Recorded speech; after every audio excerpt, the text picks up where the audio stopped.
আগামী ২৬ ও ২৭ এপ্রিল ঢাকায় প্রথমবারের মতো অনুষ্ঠিত হতে যাচ্ছে আন্তর্জাতিক প্রতিবন্ধী শিল্প উৎসব। রাজধানীর সেগুনবাগিচায় শিল্পকলা একাডেমিতে হবে এই আয়োজন।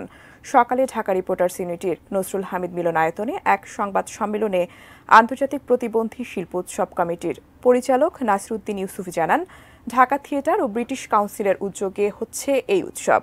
২ দিনের এই উৎসবে বাংলাদেশের ৮ বিভাগের ৯টি নাটক ও ভারতের কলকাতার দ্য ওয়েস্টল্যান্ড এ জার্নি নামের একটি নাটক সহ মোট 10টি নাটকের প্রদর্শনী হবে, যেখানে অভিনয় করবেন প্রতিবন্ধী শিল্পীরা। ২০১৩ সালে ঢাকা থিয়েটার দেশের প্রতিবন্ধী জনগোষ্ঠীকে নিয়ে নাট্যচর্চার মাধ্যমে মূলধারায় সম্পৃক্ত করার উদ্যোগ নেয়।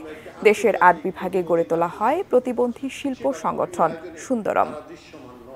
তার কারণ দুটি। প্রথমত, তাদের নিয়ে আমরা জনসংখ্যা